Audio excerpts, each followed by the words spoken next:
राजकुमारी बोली, अगर आपने मेरे 10 सवालों के जवाब ठीक से दिए और मुझे चौसर के खेल में हरा दिया तो मैं आपकी हो जाऊंगी। अगर ऐसा नहीं कर पाए तो आपको सदा के लिए मेरा कैदी बनना पड़ेगा। राजा बोला, अपने प्रश्न शुरू करो राजकुमारी, मैं तैयार हूँ। राजकुमारी बोली, ठीक है तो बताओ राजन, कौन सा तालाब बिना पानी के होता है, कौन सा पेड़ बिना डाल के होता है, कौन सा पक्षी बिना पंख के होता है और कौन सी मौत बिना समय के होती है। राजा वीरसेन ने गुरु गोरखनाथ का ध्यान करते हुए जवाब देने शुरू किए। सुनो राजकुमारी, आंखें हैं जो बिना पानी का तालाब है, मौत है जो बिना डाल का पेड़ है, जीव है जो बिना पंख का पक्षी है जिसका कोई भरोसा नहीं कब उड़ जाए, और नींद है जो बिना समय की मौत है। राजकुमारी ने दूसरा प्रश्न किया, कौन तपस्वी है जो नित्य तपस्या करता है, कौन है जो रोज सुबह उठकर स्नान करता है, कौन है जो सब रस उगलता है और कौन है जो सब रस खाता है। राजा बोला, सूर्य ऐसा तपस्वी है जो नित्य तपस्या करता है, ब्राह्मण रोज सुबह उठकर स्नान करता है, इंद्र राजा वर्षा के रूप में सब रस उगलते हैं और धरती है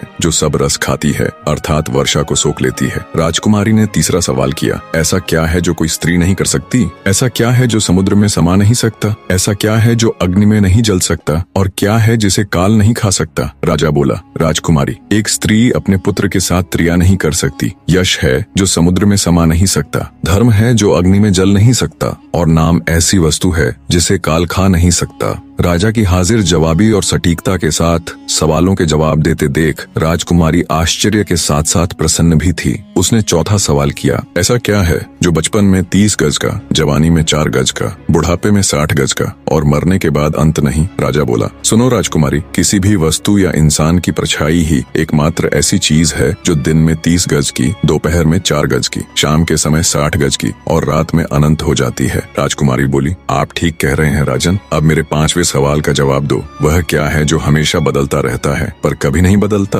राजा वीरसेन बोला, राजकुमारी, वह है परिवर्तन का नियम। संसार में सब कुछ बदलता रहता है लेकिन यह सत्य कभी नहीं बदलता कि परिवर्तन ही संसार का नियम है। जो इसे समझ लेता है वह जीवन के उतार चढ़ाव में शांति पाता है। राजा वीरसेन के जवाबों से अब तक पूरी तरह संतुष्ट राजकुमारी सत्यभामा कहती है, बहुत खूब राजन, अब मेरे छठे प्रश्न का जवाब दीजिए। अगर हर चीज पहले से तय है यानी हमारा भाग्य, तो फिर कर्म करने की क्या जरूरत है। छठे सवाल का जवाब देते हुए राजा वीरसेन बोला, भाग्य और कर्म दोनों साथ साथ चलते हैं। भाग्य हमारे पूर्व जन्म के कर्मों का फल है लेकिन वर्तमान कर्म से हम अपने भविष्य को बदल सकते हैं। यदि कोई किसान अपने खेत में कुछ भी न बोए और कहे कि जो भाग्य में होगा वही होगा, तो क्या उसे अन्न मिलेगा? नहीं, उसे मेहनत करनी होगी, बीज बोने होंगे, पानी देना होगा, तभी फसल आएगी। इसी तरह कर्म हमारा प्रयास है और भाग्य उसका परिणाम। राजा की एक बार फिर से सराहना करते हुए राजकुमारी सत्यभामा ने अपना 7वां प्रश्न किया।